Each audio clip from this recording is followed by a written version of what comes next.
Hello, and welcome to yet another episode of the Talking Foreign Affairs series with Adil. My name is Adil Cader, your host and the Kennedy School Alumni Ambassador for Western Australia. This is a series where I take an interesting perspective through interviewing key figures in the arena of foreign affairs and diplomacy. When my guest today accepted the invitation to be on the show, I was extremely honored and excited. I'm grateful to be joined by someone who has had such a distinguished career in public service and gone on to serve in some of the highest offices of his country. I'm referring to Secretary Leon Panetta. Secretary Leon Panetta served as U.S. Secretary of Defense from July 2011 to February 2013, and as Director of the CIA from February 2009 to June 2011. He was also the White House Chief of Staff to President Clinton, as well as the Director of Office of Management and Budget. Mr. Panetta represented California's then 16th Congressional District from 1977 to 1993. Among his various committee positions, he was a member of the President's Commission on Foreign Language and International Studies and went on to become chair of the House Budget Committee. Even outside politics, Secretary Panetta has been very active in public service. He served as an Army intelligence officer from 1964 to 1966 and received the Army Commendation Medal. He was also the director of Office of U.S. for Civil Rights. In 1997, Secretary Panetta joined with his wife Sylvia to establish and co-direct the Panetta Institute for Public Policy, based at California State University. The non-partisan non-for-profit study center that seeks to prepare future leaders, an organization that Secretary Panetta remains very active with still today. He joins us now from California. Secretary Panetta, welcome to the show, and thank you so much for taking time to join us today. Good to be with you. Thank you. We're in a transition period right now. Reflecting on your experience, can you just explain what the transition process is like, familiarizing yourself with the different departments and getting to know the other reciprocal world leaders and defense ministers? You know, there are always different experiences depending on the different administrations that are going through the transition. I've been fortunate enough to be part of transitions where both the outgoing administration and the incoming administration had a very good relationship. And if it's working correctly, the way it normally works is that binders are prepared by each of the departments and agencies that summarize the different areas of responsibility within the department or the agency, and also present some of the significant programs and policies that are being developed and worked on in each of those areas, so that going through those binders and going through the material gives you a pretty good sense of what that agency or department has been working on, what their focus has been, and what kind of policies you're ultimately going to have to confront as a consequence. When I was OMB director, I got a number of those binders on OMB. The Office of Management and Budget, which is responsible for doing the budget for the federal government. I did have some experience because I had been chairman of the House Budget Committee. But the first thing I did was to get binders on the different areas at OMB in terms of the budget that I had to focus on, what they were doing, different programs, and how they were funded.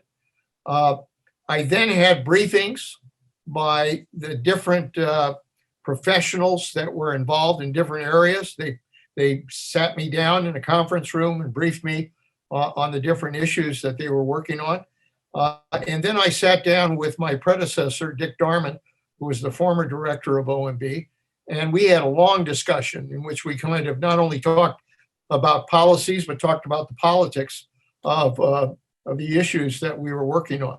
So I felt really very comfortable when I took office. And I almost immediately, I can remember going from the inaugural parade for Bill Clinton going into the White House, into the, I think it was the Roosevelt Room, and immediately sitting down and beginning work on the president's new budget. So that's a good example of how it's supposed to work. Obviously, the Trump administration, because the president had contested whether or not Joe Biden had won, there really was no transition for a long period of time. There finally came a recognition that that Joe Biden had won the election. All of the states had certified it. And so they began a process of transition, but very frankly, it's been very haphazard. Some agencies have, some departments have, others have not. And I think in this situation, it is the experience and qualifications of the people that Biden has appointed to those positions who are familiar with how those departments used to work, how those agencies used to work in the past. And I think because of that experience, hopefully they'll be able to go to work quickly. But it's going to take some time. There's been a gap here. It is an example of how not to do it in terms of how a transition should take place. And in regards to the situation we have now, where the process is being delayed, the results being challenged, and we've had the siege on the Washington Capitol, how detrimental do you think this is to America's diplomatic conduct and ability to conduct diplomatic relationships? Well, there is no question that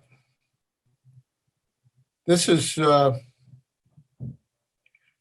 one of the most tragic events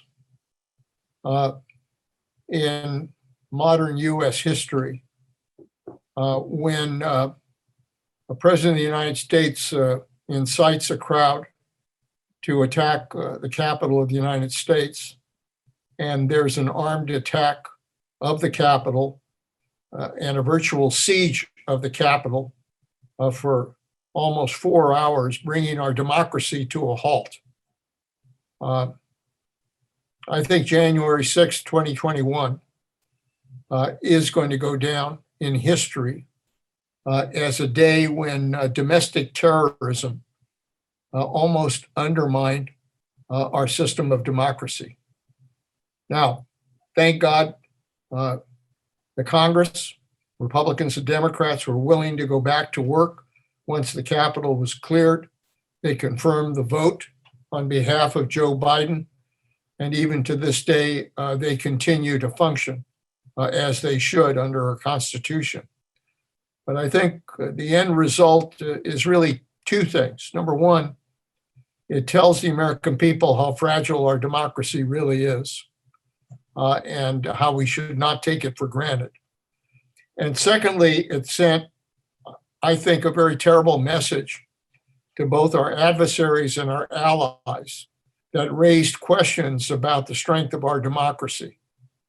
I'm not saying that, that's true, but I can understand why our allies and adversaries, looking at what happened on that day and looking at the fact that the citadel of our democracy was actually taken over by a horde of terrorists, would raise questions about the stability of our democracy. And so there's no question there's been damage. I do think that the good thing is that next Wednesday, Joe Biden will be inaugurated the next president of the United States. And Joe Biden believes that the United States needs to be a world leader and strengthen and build our alliances around the world. And I think that's the message that will go out to the world.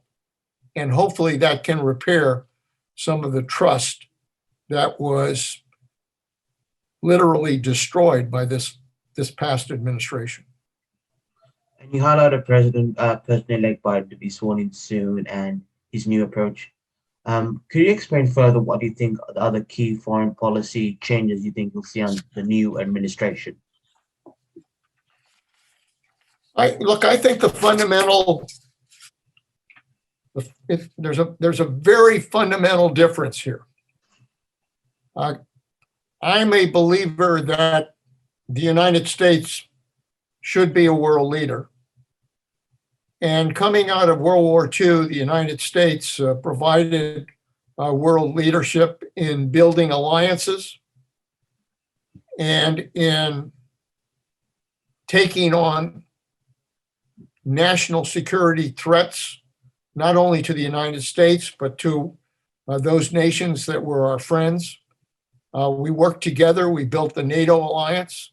We built other alliances, both in Asia as well as in Europe and elsewhere.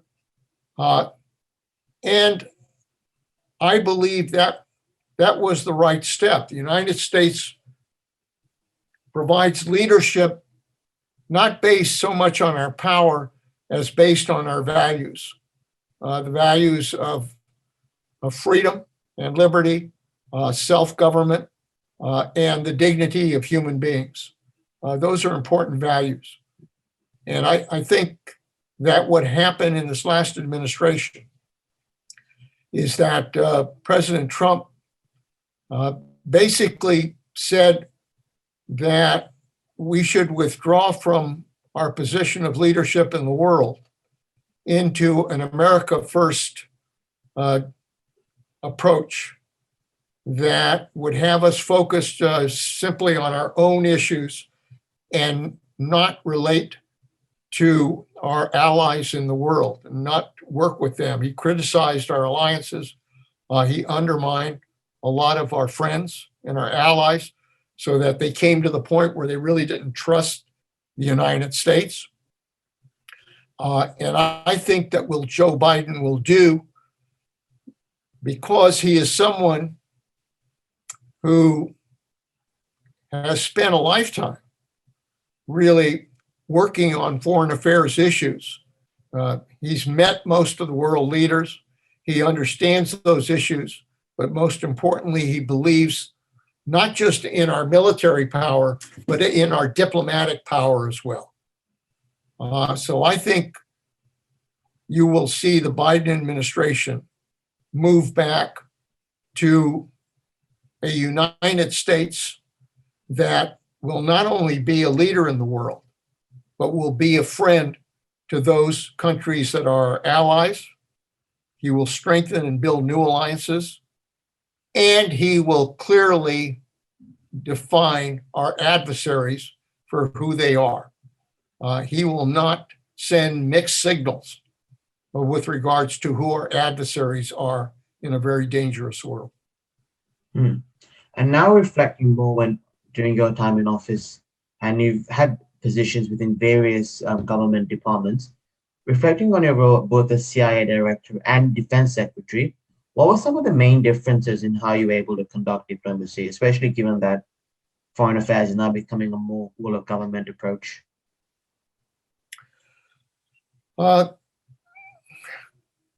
Speaking of alliances, those alliances were absolutely critical to my ability to do the job, both as CIA director and as Secretary of Defense. And I spent a great deal of time traveling abroad and visiting with those countries that were close allies. On intelligence, we all shared the same concerns about security threats. We shared intelligence on where those threats were. We worked together on operations to be able to make sure we knew what our adversaries were up to. I really believe that our allies and friends were critically important to my ability to protect the national security of the United States. And the same thing was true when I was Secretary of Defense. I I visited a number of countries, Europe, Africa, Latin America, Asia. And what I tried to do was to try to build security alliances with them, where we would help provide whatever military assistance they might need. We would do exercises with them. We would help train them. And we would work together to try to build the security of both their country and our country working together. I think that's the key, by the way, to our ability to deal with a number of danger points in the world. I mean, we live in a dangerous world. We're threatened by ISIS and terrorism. We're threatened by failed states in the Middle East. We're threatened by Iran. We're threatened by North Korea. We're threatened by Russia. We're threatened by China. Cyber is a whole new battlefield in the future that we've got to worry about. We just saw that with the Russian cyber attack on our country. I think the best way to deal with those danger points is by working with our allies, working with our friends to make sure that we are together in making clear that we're going to reinforce security. We're going to stand for the values that we believe are correct. We're going to stand for free trade. We're going to stand for freedom of the seas. We're going to stand for liberty and for freedom and for human rights. And if we do that, I think we'll be in a much stronger position to confront our adversaries. And reflecting further on the role of building alliances as your role as CIA director, I'm keen for you to reflect more on the Five Eyes Alliance and the importance that has and the importance it will have for the US moving forward. You're asking about the Five Eyes? Yeah. Five Eyes was absolutely essential to my ability to do my job as director of the CIA. The Five Eyes involves obviously Great Britain, Canada, Australia, your country. It involves New Zealand. And that vital group of countries has not just a bond, a historical bond, based on our histories of fighting wars together and confronting the same adversaries and threats. But it's based on a human bond. We get along with each other. And we've worked together on trying to make sure that we could build an intelligence network that would provide information, critical information to one another of the threats that are out there. And by doing that, particularly when it came to terrorism, we were able to share very important information on where threats might be coming from. And we were reinforcing our ability to try to confront these threats and try to get ahead of them rather than behind them. I think the role of intelligence, the critical role of intelligence, is to speak truth to power. That's true for a CIA director, but it also happens to be true for every intelligence director that was part of the Five Eyes, and for that matter, every intelligence director in other parts of the world. You have to speak truth to power and tell them what's happening and what the threats are and where those credible threats can be. And oftentimes, you know, we might get information about a particular threat, but it wouldn't seem very credible. And then suddenly we would get information about the same threat from one of our allies in the Five Eyes. And that would confirm that this really is something we ought to be looking at together. It's that kind of relationship, that kind of teamwork that I think is critical if we're going to protect the security of our countries.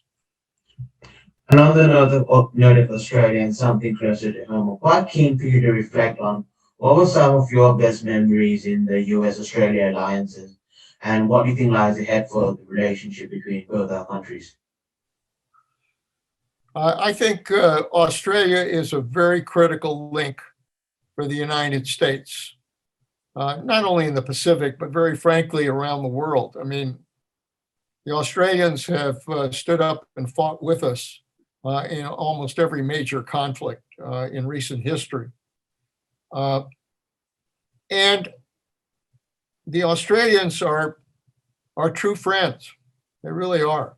I mean, I thoroughly enjoyed the opportunity to go to Australia and meet with my counterparts, not only in intelligence, but in the defense area as well. Stephen Smith, who was a defense minister, comes from your town of Perth.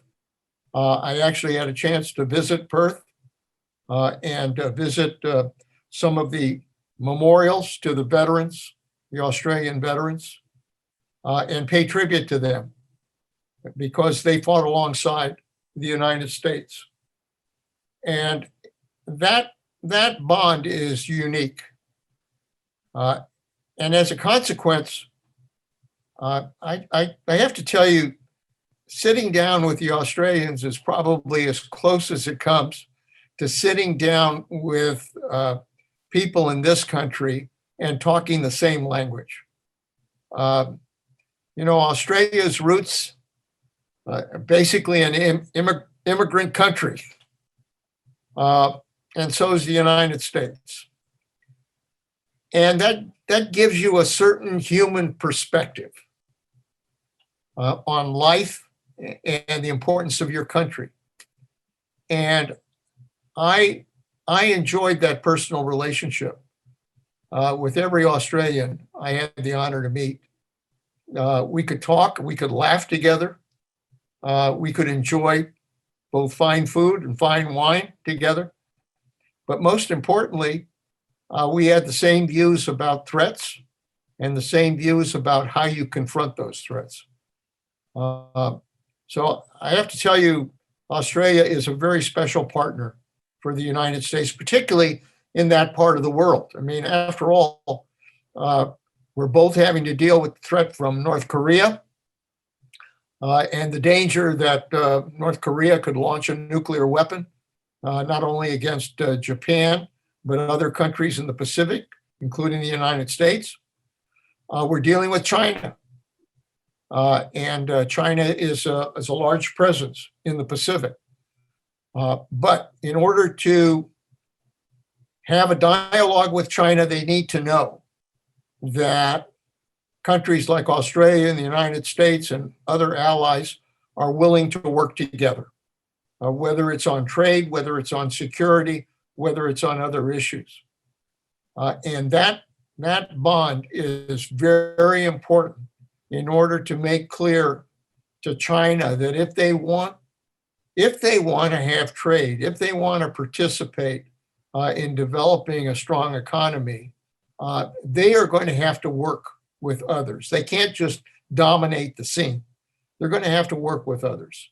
And I've made that message clear to China. I think Australia has done the same. We can deal with China, but we have to deal with them from a position of strength. And the most important strength is for the United States and our allies like Australia to stand up and say exactly the same thing to China so they understand what our position is.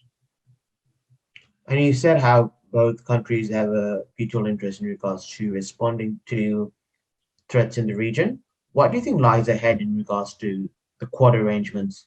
Because it's been something that's not been consistent. It was started about a decade ago, wasn't really active, and then only last year activities started to revamp. So what do you think lies ahead for the Quad arrangement future?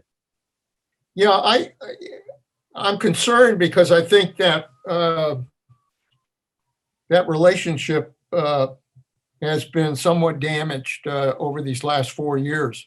When the president kind of decided to do high-level summitry with North Korea and not include these other countries in those discussions, I think that hurt the relationship. I always felt that the best way to deal with North Korea is to maintain a strong relationship between the United States, South Korea, Japan, and Australia. I mean, that building that kind of relationship makes very clear that North Korea isn't just dealing with the United States; they're dealing with nations in their region as well. And so anytime you negotiate or you try to negotiate with North Korea, very frankly, our allies ought to be at the table. And they ought to be part of those discussions. And I think it's important to reestablish the importance of that relationship.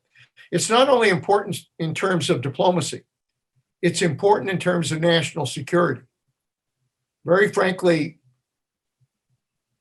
Australia and their military capability and the fact that they allow the United States to be able to deploy forces there was critically important to showing China, North Korea, that we are Pacific powers as well. It's not just China. It's the United States, it's Australia, Japan, South Korea, and others. And that, if we work together, then we can advance the peace and prosperity of the Pacific. I once had to sit down with President Xi. And at the time, he was very critical of the fact that we were thinking of expanding our naval force in the Pacific. And he asked why we were doing that. And I said, it's very simple. We are a Pacific power, just like you're a Pacific power. And we do have some common problems. We have to deal with a rogue country called North Korea. We have to deal with the importance of trade.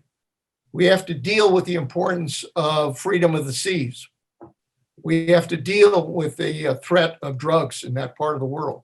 We have to deal with natural disasters that take place in that part of the world. And we should be doing that together because those are common areas of concern to anybody who is part of the Pacific. And President Xi, to his credit at the time, said, I think it's important because we need to advance peace and prosperity in the Pacific. And I think he's right. But the only way you do that is through maintaining strong alliances and working together. And I hope that Joe Biden, I'm convinced he will restore the strength of the Quad and will restore the strength of our alliances, particularly in the Pacific. And on that theme, how can those same countries work together in trying to combat more non-traditional security threats, say, such as cybersecurity? Yeah, I think that was actually one of the issues I talked to President Xi about, was the fact that they were obviously doing a lot of advanced work in cyber technology, and that because we were concerned that they were using cyber in order to take intellectual property, which they've probably done in other countries as well, that we had to establish rules of the game. And I still think that's the case. When it came to nuclear power, I think we understood that we had unleashed something that, unless we kept our arms around it and established some standards, that ultimately we could destroy ourselves and the world. And so the Nuclear Proliferation Treaty and others were designed to try to accommodate that concern. I think we need to do the same thing when it comes to cyber. And I really feel that that countries like the United States, Australia, Japan, South Korea, others that have developed cyber capability ought to be sitting down with China to develop, and other countries, to develop some rules for the road as to what we should and should not do. I mean, for example, what Russia has done with cyber in undermining our elections in the United States, both in 2016, 2018, and 2020, is unacceptable. And we ought to make that clear, that cyber should not be used to try to undermine the election institutions in our countries. We ought to define what is an act of war using cyber. Because today, we've just been the victim of a huge attack by Russia, cyber attack that went after departments like the Pentagon, Commerce Department, and others, went after private sector industries. And the problem is, as we know, that if you use a dangerous virus, you can literally paralyze another country. It's a weapon. We need to prevent that from happening. So there are a number of areas that ought to be considered as part of this dialogue. But I think ultimately we have to do that, because if everybody goes their own way on cyber, mark my words, at some point there will be a huge security challenge that will arise, and it could very well have us at war. I know the issue of funding was something that was also raised during your time in office with tightening budget constraints. You raised the issue of a new fiscal reality during the 2012 Osmond meetings. How did you effectively find the balance between balancing budget cuts and trying to run an effective military with the alliances? You know, every country faces this challenge. And I am not one that believes that you have to sacrifice one thing for another. I think you can, you know, if you do this right, you can exercise good budget discipline and at the same time provide for a strong national security. I don't think those are conflicting goals. Now, that means you've got to exercise some tough judgment here.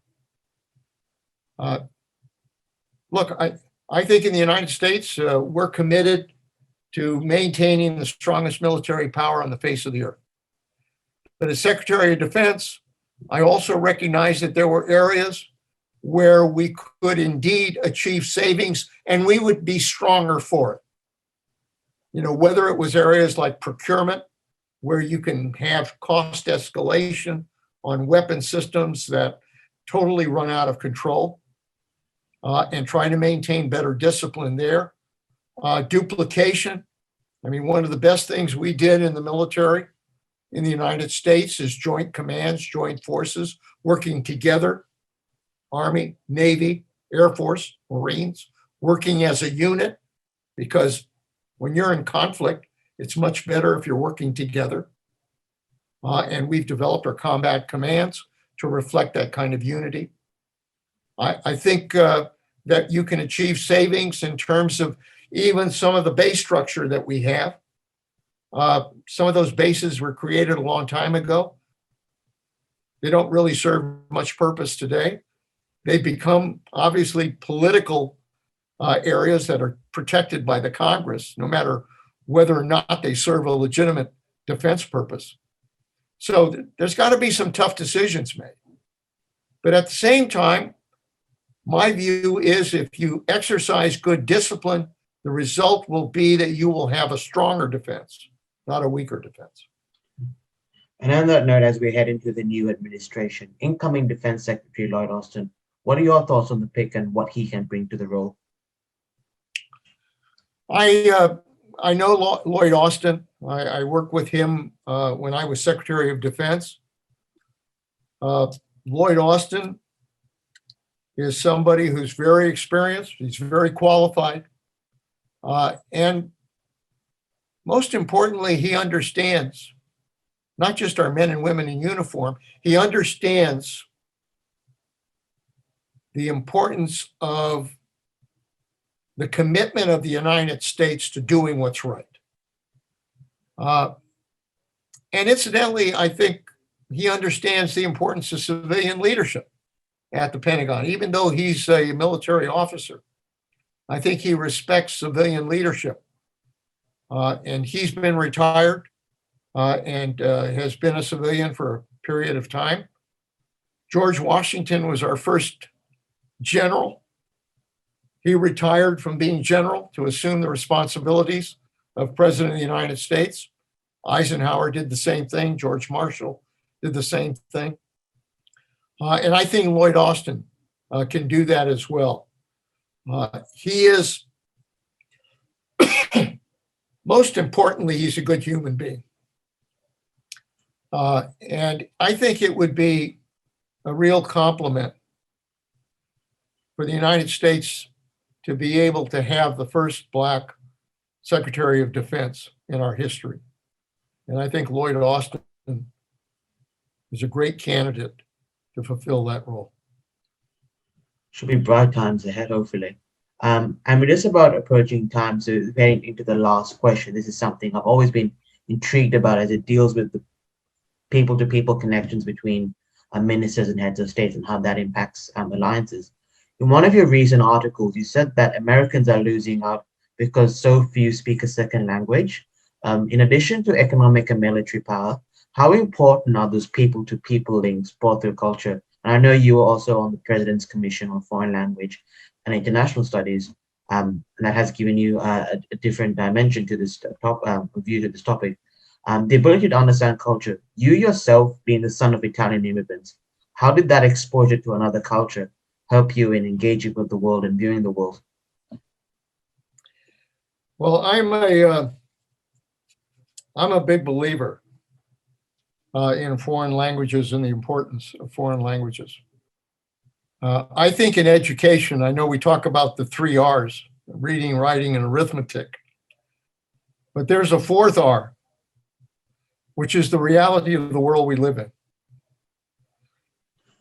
And to understand that reality, the best way to do that is to understand the language of other countries, and through that language capability, understand their culture and what makes them tick.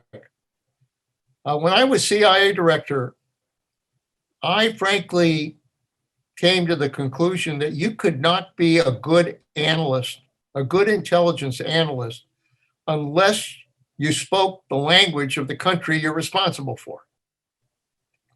And so I required analysts to pick up a language capability. And I think that was important. I saw that in intelligence, and I saw it in the military. I mean, when I went to Iraq and Afghanistan, I wanted our soldiers that were there to be able to have some knowledge of the language.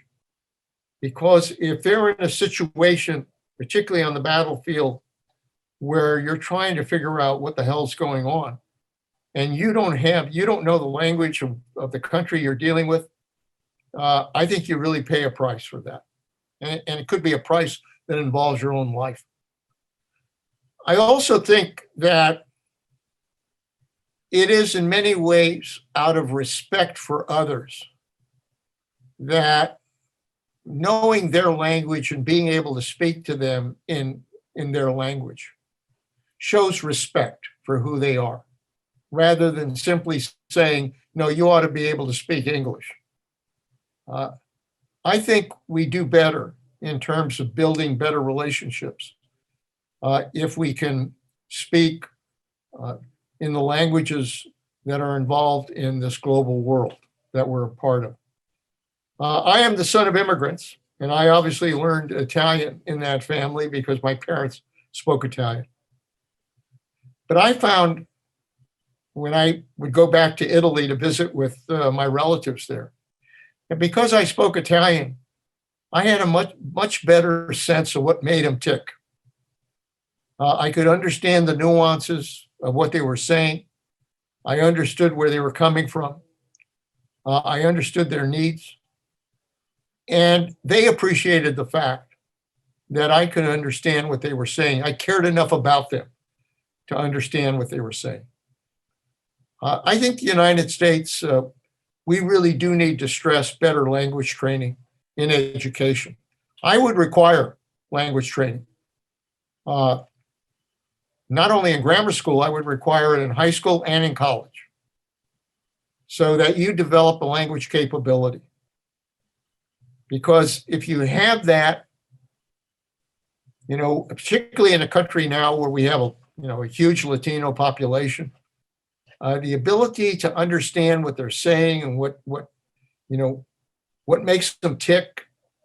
It isn't just about having them work in the fields.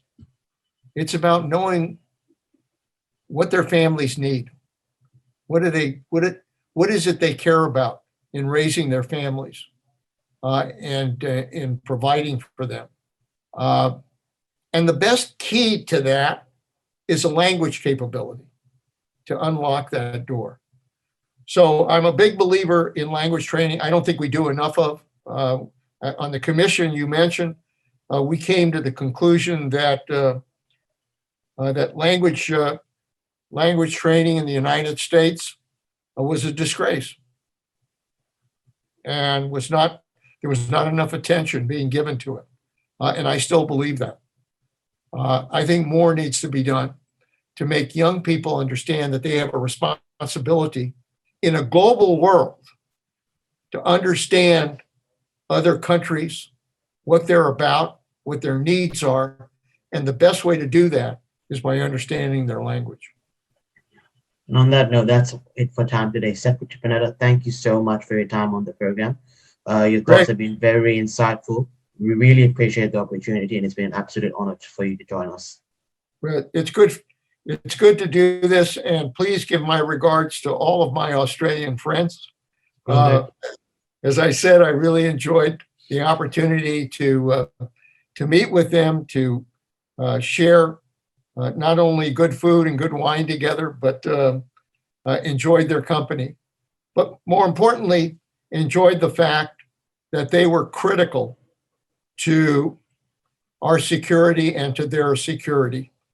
I think it's very important that the United States and Australia maintain a very strong relationship, because if we're together, I have great hope that ultimately the world will be a better place.